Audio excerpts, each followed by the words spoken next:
Le Moyen-Âge est une ère de ténèbres, hantée par des forces mystérieuses et terrifiantes. Dans l'esprit des Européens de l'époque, les dragons sont aussi réels que les ours ou les loups. Ces monstres sont des signes de mauvais augure, les envoyés du diable lui-même. Les récits de l'affrontement des hommes et des dragons existent depuis des millénaires. Et certaines histoires de dragons sont rapportées comme des faits authentiques. Les manuscrits médiévaux évoquent des dragons tournoyant dans le ciel, près d'un monastère isolé. Une épée qui aurait terrassé un dragon est conservée aujourd'hui encore dans un lieu saint. Et certains documents du XIVe siècle témoignent de la défaite d'un dragon face à un noble chevalier. Ces batailles extraordinaires sont présentées comme des événements réels. Pour connaître la vérité, il faut remonter au temps des dragons.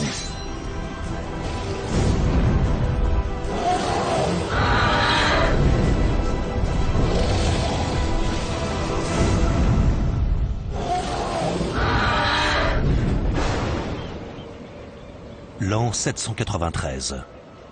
Une confrérie de moines vit sur l'île de Lindisfarne, tout près des côtes nord de l'Angleterre. En quelques jours, leur monastère va sombrer dans le feu et le sang, victime d'une attaque terrible.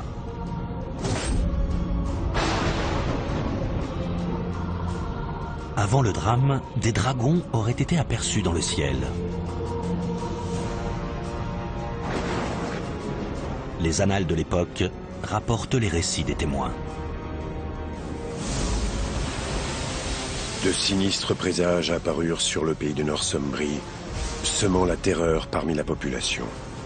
C'étaient d'immenses nappes de lumière surgissant dans l'air, et des tourbillons et des dragons de feu sillonnant le firmament.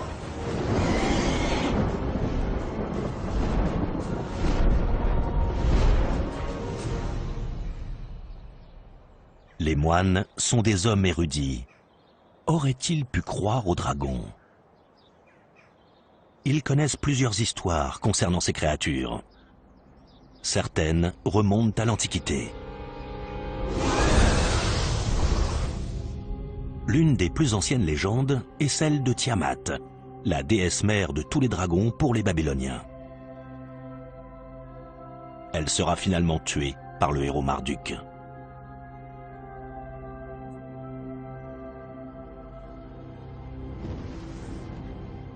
Les bestiaires du Moyen-Âge décrivent les créatures qui sont censées exister. Les pages de ces premières encyclopédies montrent des ours, des éléphants, des colombes et des dragons. Les légendes sur les dragons demeurent toujours vivantes dans l'Europe médiévale. Quand les moines transcrivent les évangiles sur les premiers manuscrits, leurs enluminures les mettent en scène.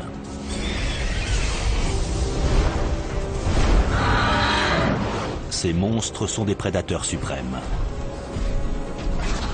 Ce sont des créatures gigantesques, à la peau épaisse, hérissée de piquants, aux serres tranchantes comme des rasoirs, et à la mâchoire puissante.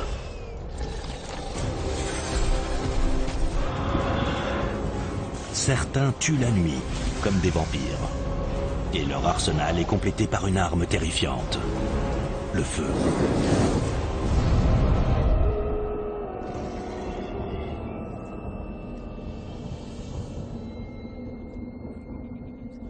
Dans l'Angleterre du 8e siècle, les dragons ne figurent pas que dans les évangiles. Les anglo-saxons pensent qu'ils existent bel et bien. Ils volent dans le ciel et se cachent dans la nuit.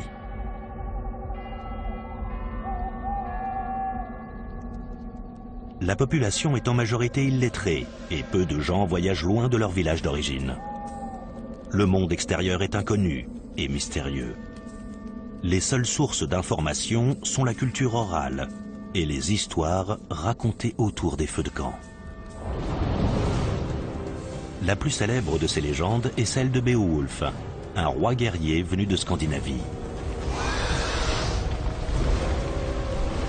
L'histoire raconte comment un dragon attaque le royaume de Beowulf pour se venger d'un esclave qui lui aurait volé un trésor.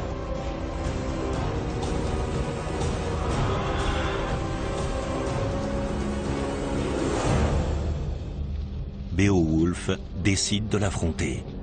Un seul de ses hommes, Wiglaf, accepte de rester à ses côtés.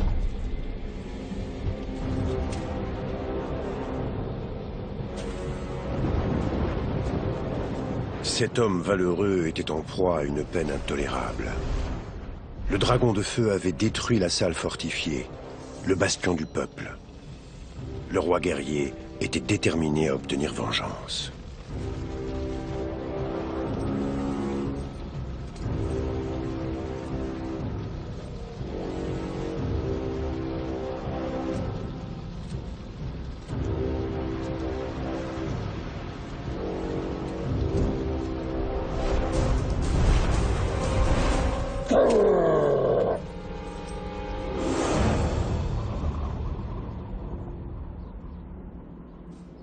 Ce poème épique décrit en détail les armes et l'armure de Beowulf. Le dragon a beau être une créature fantastique, le roi a les mêmes défenses que tous les guerriers du Moyen-Âge. Il porte une cotte de maille, un vêtement fait de petits anneaux métalliques entrelacés. Elle permet de bouger librement, mais résiste aussi aux flèches et aux coups d'épée. Le casque est fait de plaques de fer, et il est lui aussi très solide. La qualité du bouclier est essentielle. Traditionnellement, il est en bois, mais pour défier un dragon, cela ne suffit pas.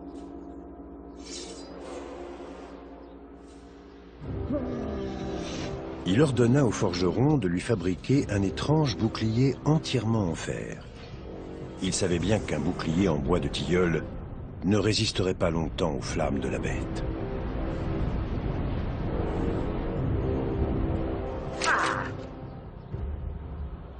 L'épée est l'arme suprême du guerrier. C'est avec elle que Beowulf espère transpercer la peau épaisse et écailleuse du dragon. Pour cela, il doit s'approcher au plus près, et donc se mettre en danger.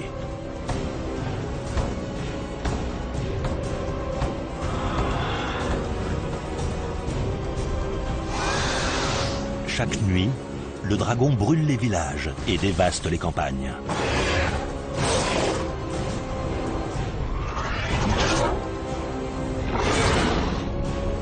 À l'aube, il regagne sa tanière, une grotte remplie de trésors.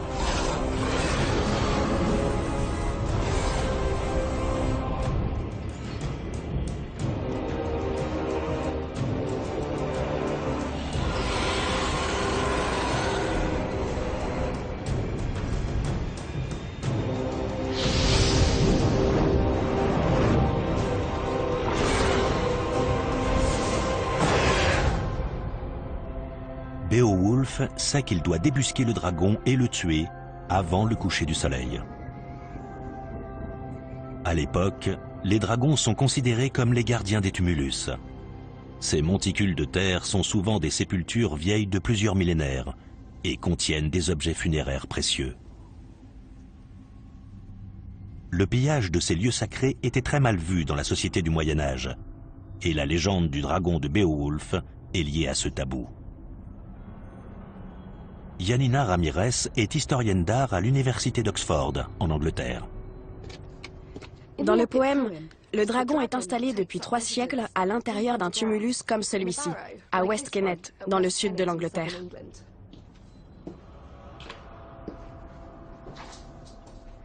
Il date du néolithique. Les païens anglo-saxons ont continué à creuser ce type de sépulture et à y cacher des trésors jusqu'au 8e siècle. Le poème décrit le tumulus. Il y avait d'innombrables objets précieux dans cette grotte, l'immense héritage d'un noble. Et le vieux dragon des ténèbres avait découvert ce trésor glorieux laissé sans surveillance. Pendant 300 ans, le dragon reste tapi dans sa tanière pour garder le trésor. Mais un jour, l'un des sujets de Beowulf lui vole une coupe en or. Furieux, le dragon se déchaîne contre le royaume.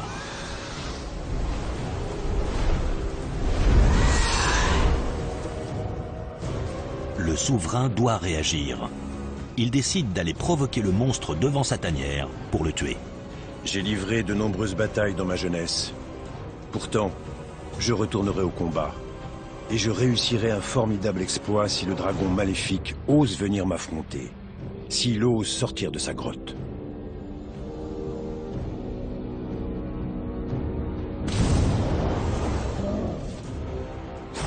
Face au roi, se dresse un gigantesque dragon cracheur de feu, avec des crocs venimeux et une peau épaisse comme une armure.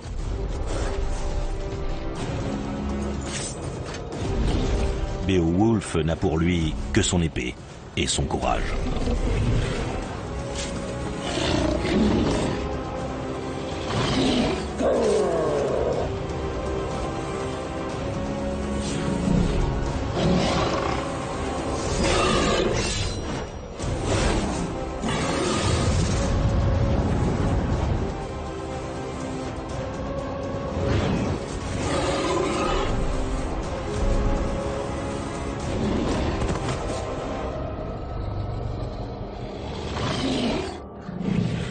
La morsure du dragon est empoisonnée.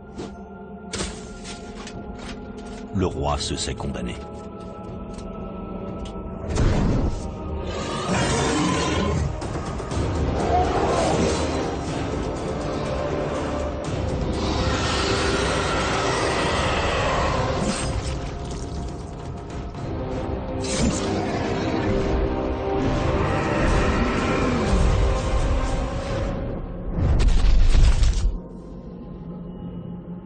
Il meurt comme un vrai guerrier, et le récit de son héroïsme va traverser les siècles.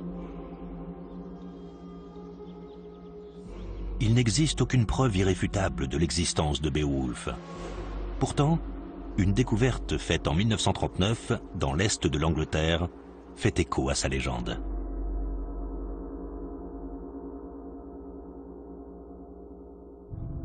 Sur le site de Sutton Hoo, les archéologues ont exhumé un navire. Il contenait des armes et des armures d'une valeur inestimable, ayant appartenu à un roi guerrier de l'époque de Beowulf. Parmi ces objets, le plus étonnant était un casque orné d'un dragon doré, similaire à l'un des casques décrits dans le poème.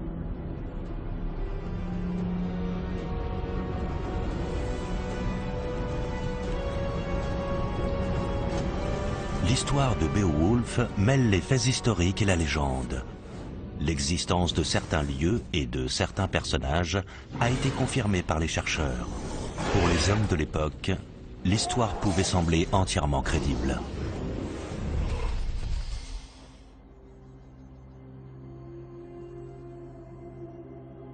Les premières traces écrites de cette légende se trouvent dans les manuscrits de moines anglais.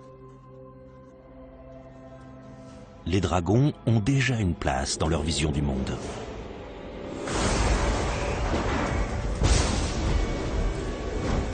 Ces monstres sont vus comme des présages, des signes annonciateurs de catastrophes. Leur rôle est même décrit dans la Bible.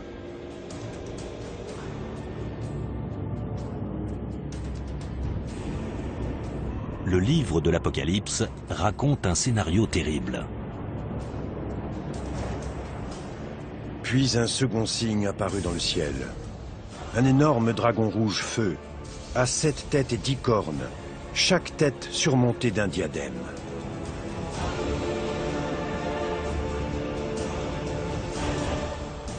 Pour illustrer les manuscrits des évangiles, les moines reprennent l'imagerie du dragon. Aujourd'hui, les historiens étudient les enluminures parvenues jusqu'à nous.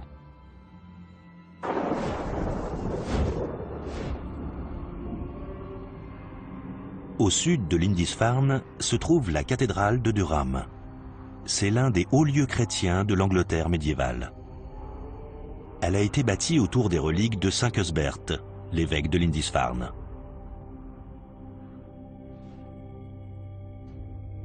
Parmi ces trésors se trouvent 2 très beaux manuscrits enluminés.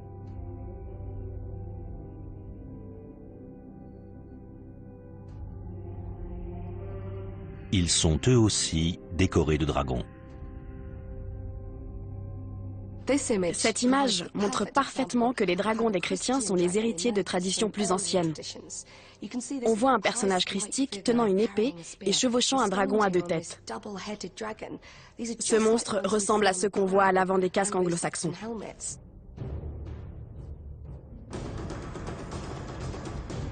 Les dragons qui menacent Lindisfarne en 793 ne surgissent pas des pages de la Bible. Ils viennent des terres environnantes, des pays païens.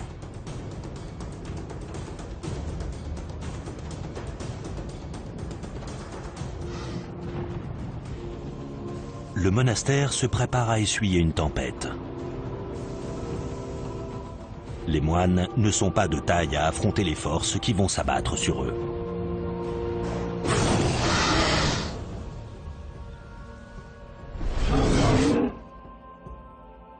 Ce sont des dragons nés de l'autre côté de la mer du Nord, dans les royaumes sauvages de Scandinavie.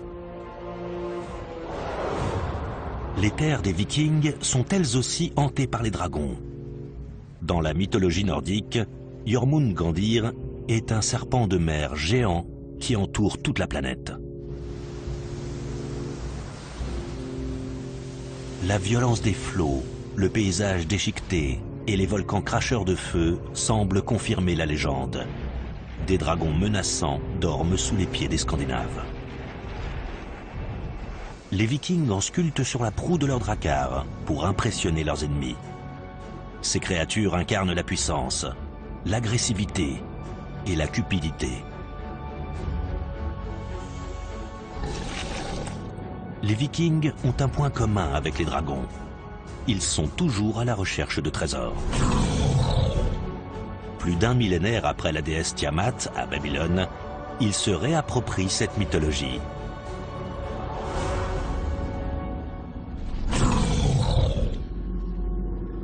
L'un des premiers dragons nordiques porte le nom de Fafnir, et son histoire commence ainsi.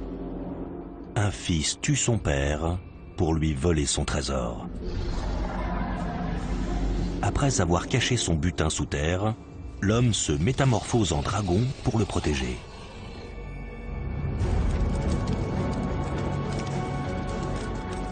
Mais Regin, le frère de l'assassin, veut venger leur père. Il fait appel à ses talents de forgeron et fabrique une épée assez puissante pour tuer son frère, le monstre.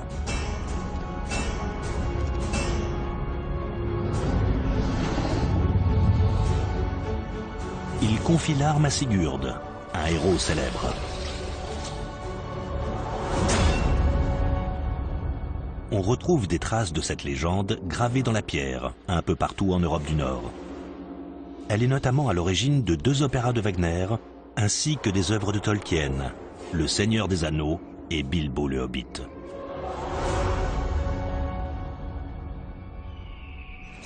Sigurd suit Fafnir jusqu'à son repère.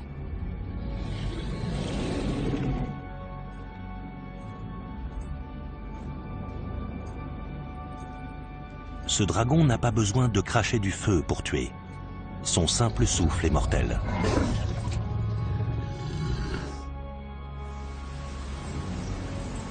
Mais Sigurd a un plan.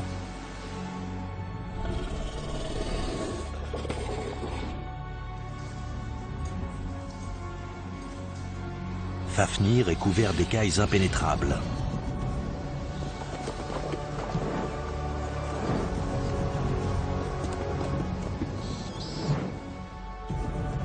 Son ventre est son seul point faible.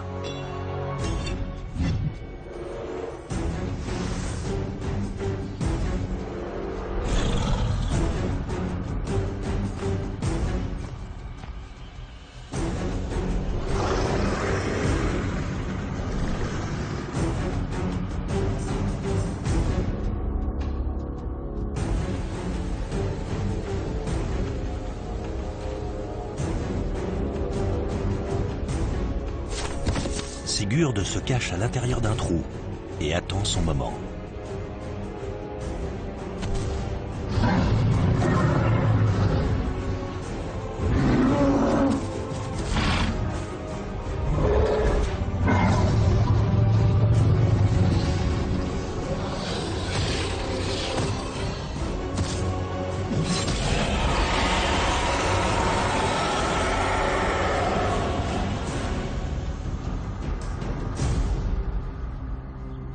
triomphe de Sigurd est connu partout en Occident. Il est fort probable que les premiers chrétiens d'Angleterre connaissaient cette histoire. Au sud de Lindisfarne, dans l'église de St. James, se trouve une colonne impressionnante. C'était autrefois la base d'une croix chrétienne. La pierre est décorée d'images d'épisodes bibliques et de personnages religieux. Au bas de ces sculptures, Sigurd, le guerrier païen, qui dévore le dragon.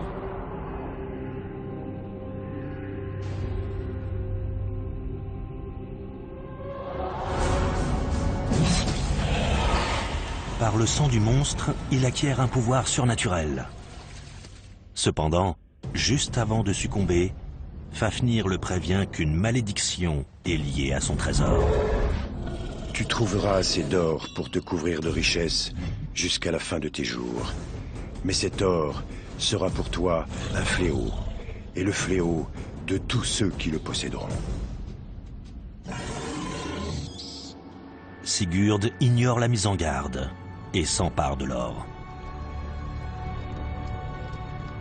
Dans la version germanique de l'histoire, le sang du dragon rend le héros invulnérable. Mais une partie de son épaule est recouverte par une feuille et n'est donc pas exposée au sang. Ce sera son talon d'Achille.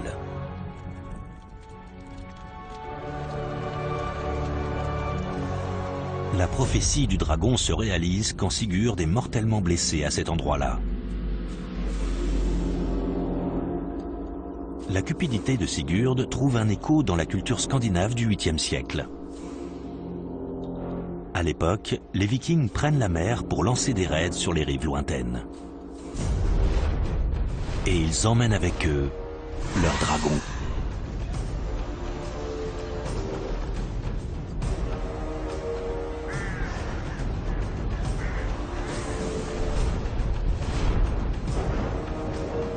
Les moines de Lindisfarne vivent à l'écart de tout. Ils sont une proie idéale. Les Vikings ont leur cible. Voilà les dragons que les moines devaient craindre. Des dragons qui ont pris forme humaine. La tactique des Vikings est toujours la même. Leurs navires légers et rapides sont conçus pour accoster sur la plage.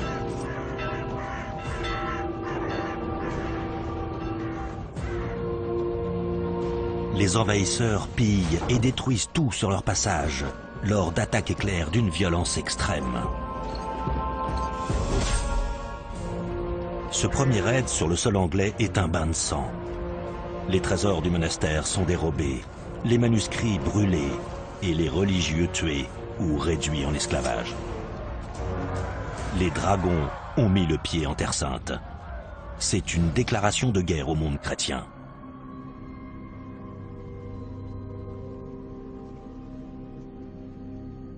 Le religieux anglais Alcuin d'York raconte le drame. Jamais auparavant ne s'était produit en Grande-Bretagne une horreur comme celle que nous avons subie. Victimes des païens, prenez garde. L'église de Saint-Cuthbert était inondée du sang des prêtres de Dieu et pillée de tous ses ornements. L'endroit plus vénérable que tout autre en Grande-Bretagne est livré comme une proie aux races païennes.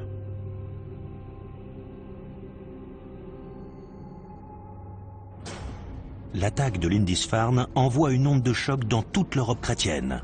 Et ce n'est que le début. Les Vikings pillent le littoral européen, de la Russie à l'Afrique. En France, ils créent même leur propre duché, la Normandie. Sur place, ils se convertissent au christianisme, sans pour autant oublier les dragons. En 1066, les Normands envahissent l'Angleterre.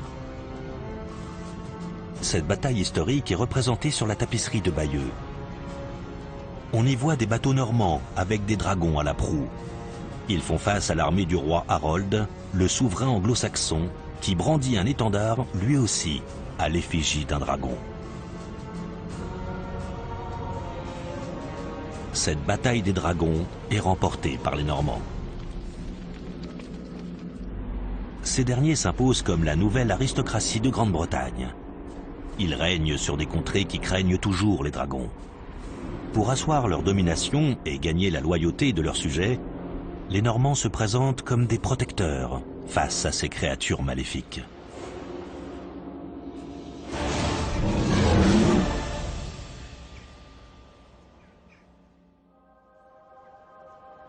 Les vestiges d'une chapelle s'élèvent toujours non loin de Lindisfarne.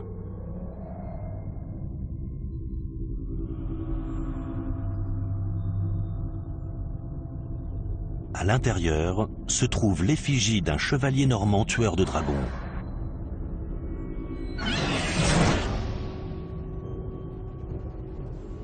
L'un des évêques de Lindisfarne aurait été consacré ici.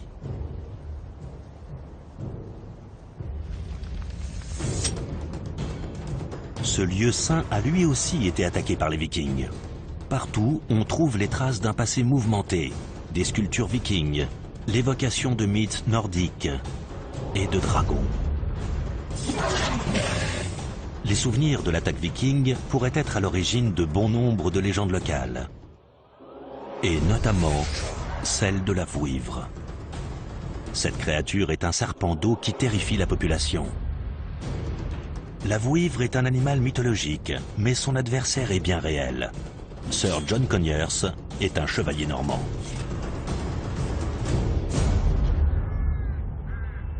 Avant d'affronter le monstre, il se rend en armure dans l'église de Sockburn pour demander la protection du Saint-Esprit.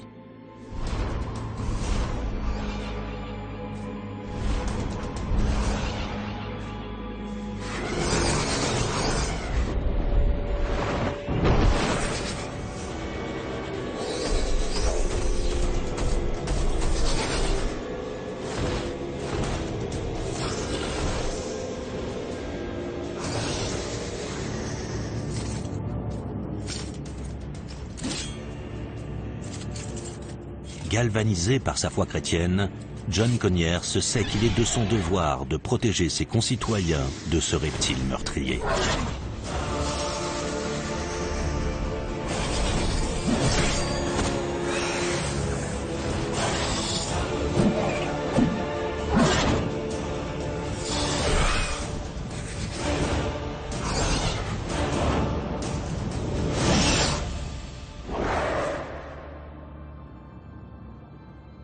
Les coffres de la cathédrale de Durham contiennent une relique de ce duel entre Sir Conyers et le dragon de Sockburn. Cet objet très rare est un falchion, un sabre à un seul tranchant. Il n'en reste que quelques exemplaires dans le monde. Celui-ci est exceptionnel, parce que c'est celui qui aurait été utilisé par Sir John Conyers pour tuer son dragon.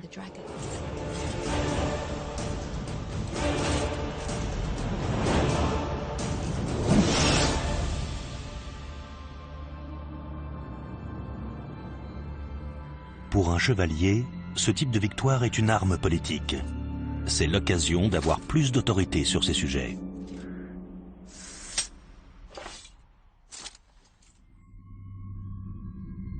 Selon la légende, le héros courageux est récompensé pour sa bravoure. Le roi normand lui donne le territoire de Sockburn.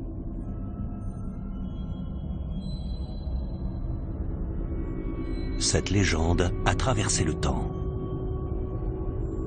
Aujourd'hui encore, quand un nouvel évêque est ordonné à Durham, on lui présente ce sabre. C'est le symbole du triomphe de l'Église sur les dragons.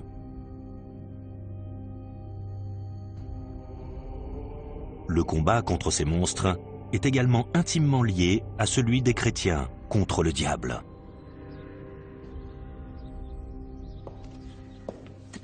Les habitants de Grande-Bretagne mettaient la figure du dragon au centre de leurs histoires. Dans la foi chrétienne, on a vu se développer des représentations de monstres terrassés par des saints. Sur ce fond baptismal qui date d'environ 2 siècles avant la construction de cette église, on voit des créatures ressemblant à des dragons de part et d'autre d'un personnage religieux qui tient une crosse et une Bible. La crosse transperce la tête du dragon. Elle symbolise la victoire de l'Église sur le diable. Dorénavant, les guerriers chrétiens sont armés. Comme Sir John Conyers, ces hommes sont prêts à se battre contre les dragons. Ces affrontements sont une guerre du bien contre le mal.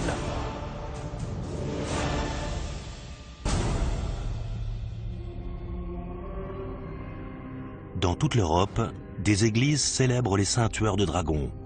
Les chevaliers sont encouragés à les imiter pour prouver leur courage et leur ferveur religieuse.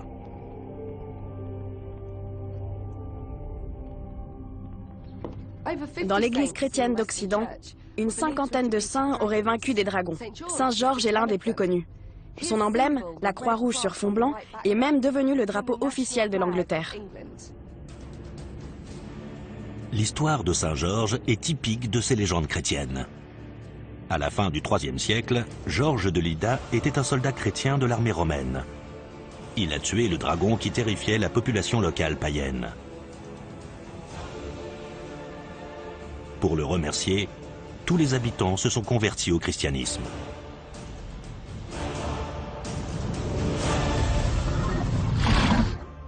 Les saints comme Saint Georges et Saint Michel servent de modèle à une nouvelle génération de guerriers. En 1095, le pape demande aux chevaliers chrétiens de défendre les lieux saints du christianisme. À l'époque, les Turcs contrôlent l'Orient et bloquent l'accès à la ville de Jérusalem. Ceux qui mourront en défendant la chrétienté auront le statut de martyrs. Au fil des siècles, des milliers de combattants vont répondre à l'appel.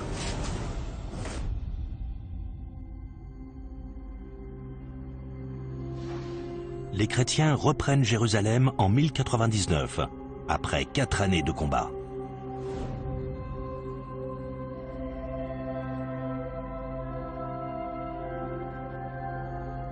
C'est à cette époque que l'ordre de Saint-Jean est fondé dans la ville sainte.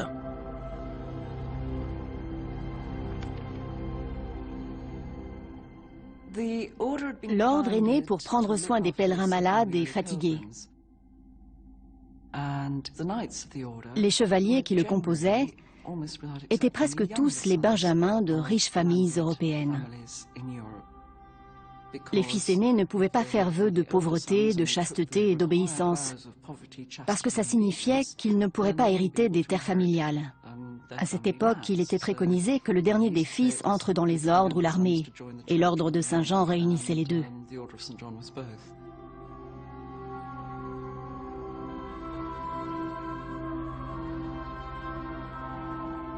En 1187, les armées musulmanes donnent l'assaut à la ville sainte.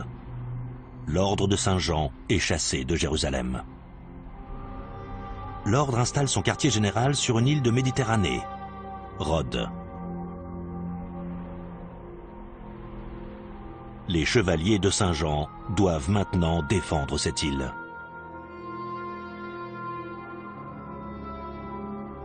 Il s'agit d'un bastion chrétien essentiel en mer Égée, entre la Grèce et la Turquie actuelle. Et il faut le protéger à tout prix. Les chevaliers transforment la ville principale en place forte. Des boulets de canon jonchent toujours le sol entre les fortifications. Ils sont la preuve de la violence des combats engagés entre les deux camps adverses.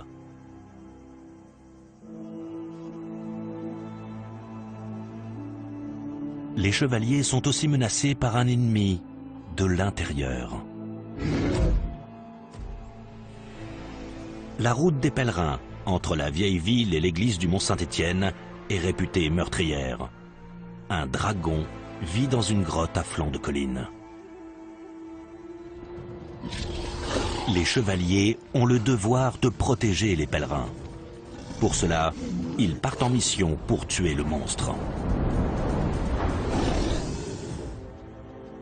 Il y a tellement de morts que le grand maître de l'ordre ordonne à ses chevaliers de rentrer dans la forteresse. Il leur interdit de repartir à l'assaut du dragon. Aujourd'hui encore, il existe des indices tendant à prouver l'existence du monstre. À Londres, au siège de la branche anglaise de l'ordre de Saint-Jean, la bibliothèque contient des documents très anciens. Pamela Willis a découvert des récits et des illustrations sur le dragon de Rhodes. Celle-ci nous montre pourquoi le grand maître a interdit à tout le monde d'aller à la recherche du dragon. Comme le montre cette gravure du 19e siècle, malgré leur courage, les chevaliers de Saint-Jean ne sont pas de taille face à cette bête. Un texte ancien donne même une description très précise de la créature. Sa tête avait la forme de celle d'un cheval, mais était large comme celle d'une vache. Elle était couverte d'écailles comme un serpent. Son souffle brûlait comme le feu. Sa queue ressemblait à celle d'un crocodile. Sa peau était épaisse et écailleuse. Il avait 2 ailes membraneuses, des dents immenses. Le monstre rôde dans cette région de l'île et s'en prend au bétail, aux fermiers et aux pèlerins. Face à lui, les chevaliers sont impuissants. Au XIVe siècle, un moine chevalier est déterminé à réussir là où tous les autres ont échoué.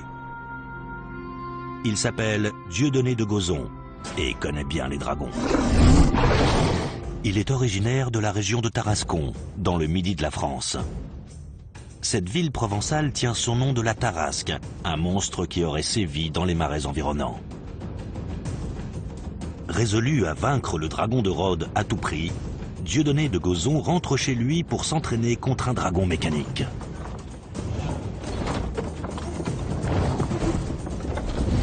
Il dispose des armes les plus performantes de l'époque.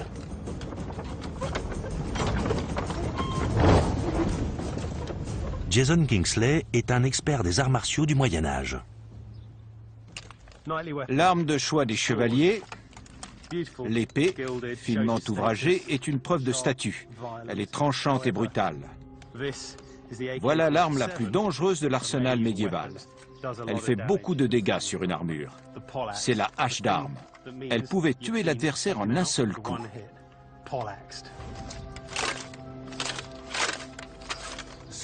Et la lance. C'est une arme très basique, mais très efficace pour faire reculer un dragon. Elle permet de viser son point faible, sa gueule. C'étaient les cibles traditionnelles, la gueule et la gorge. Dieudonné de Gozon est prêt au combat. Il retourne à Rhodes pour affronter le monstre.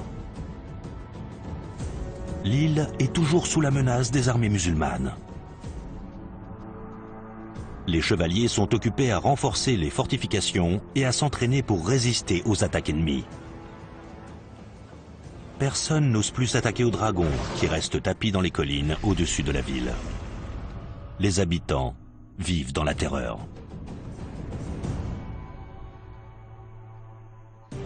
Ils reprennent enfin espoir quand le chevalier de Gozon revient sur l'île. Le jeune guerrier désobéit aux consignes de son grand maître et va défier le dragon.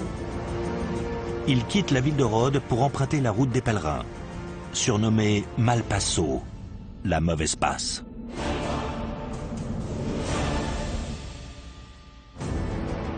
Le duel s'annonce violent.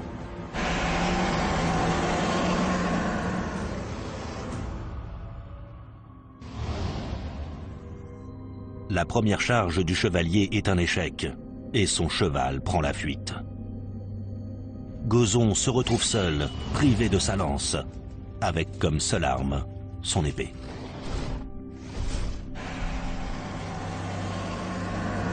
Le dragon est gigantesque et a la réputation d'être impitoyable.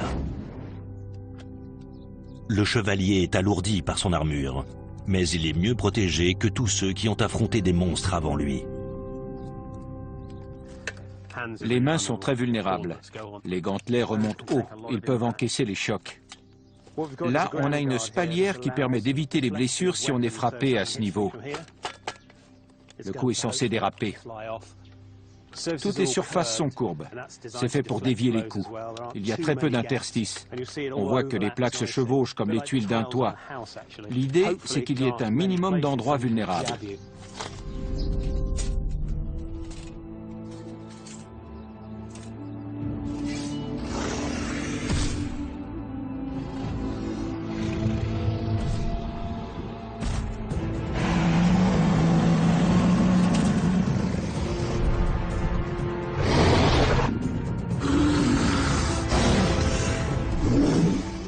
son armure et son entraînement lui suffiront-ils à avoir la vie sauve face à un vrai dragon?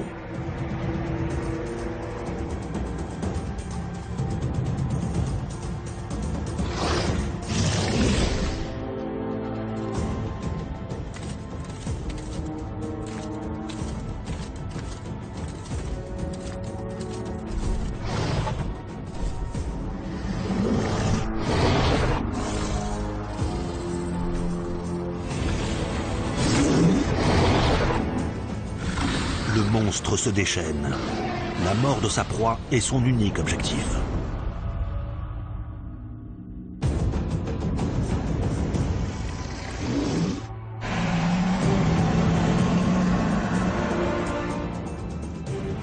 Gozon ne s'avoue pas vaincu.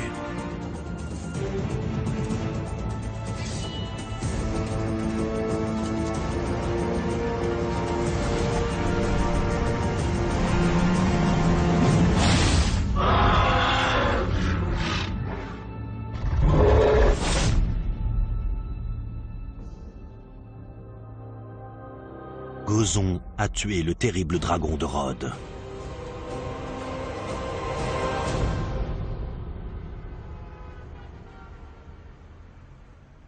Son retour en vainqueur est raconté dans les archives de l'Ordre. Ce texte est une histoire de l'Ordre rédigée à la fin du XVIe siècle par Giacomo Bosio. Il est dit que tout le monde s'est réjoui en apprenant la mort du dragon. Gozon espérait être auréolé de gloire et récompensé pour ce qu'il avait fait. Mais c'est l'inverse qui s'est produit. Le grand maître a convoqué un conseil de discipline et l'a officiellement condamné. Le chevalier a été envoyé dans la pire des prisons pour payer son insolence et sa désobéissance. Il avait ignoré un ordre clair du grand maître. C'est écrit « Indi fatone querela in concilio ». On l'a privé de son habit de moine. Cette phrase signifie qu'il a été banni de l'ordre. Bosio explique que le conseil n'était pas d'accord avec la décision du grand maître. Pour lui, Gozon avait accompli un acte de courage et il fallait le récompenser. C'est pourquoi il a été ensuite réintégré.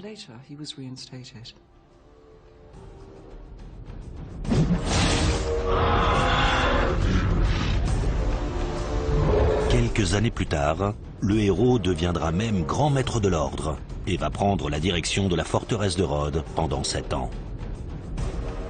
Sous son autorité, de nouvelles murailles défensives seront érigées. On dit que la tombe du chevalier de Gozon portait l'inscription « Draconis Extinctor », le tueur de dragons. Le dragon de Rhodes a-t-il réellement existé?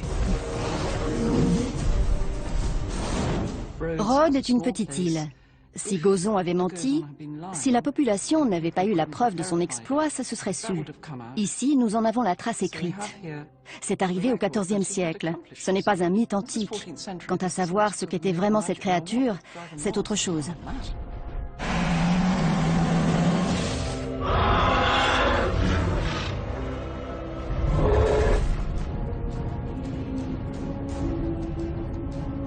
On dit que le chevalier a rapporté la tête du dragon à la forteresse.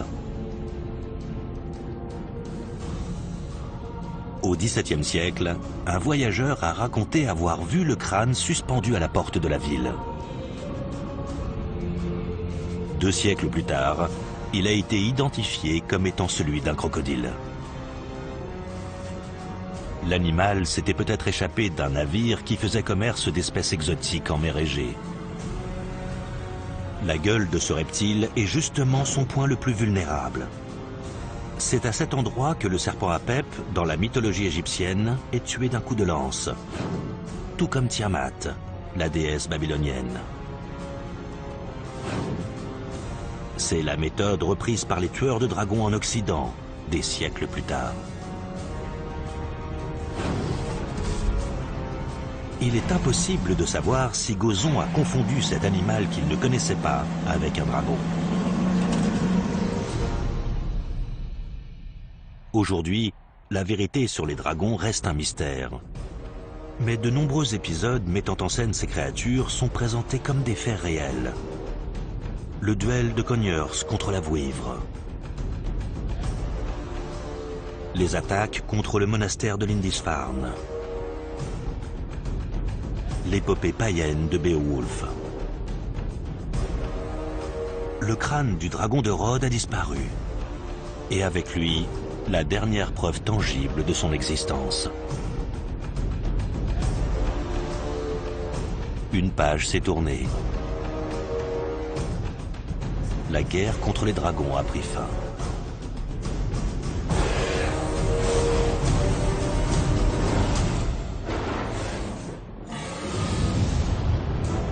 Les dieux effrayants de l'Antiquité ont sans doute donné naissance aux dragons du monde germanique qui terrorisaient les moines chrétiens. Et au Moyen-Âge, les dragons sont devenus l'incarnation du diable. Des bêtes redoutables que seuls les saints et les chevaliers ont pu terrasser.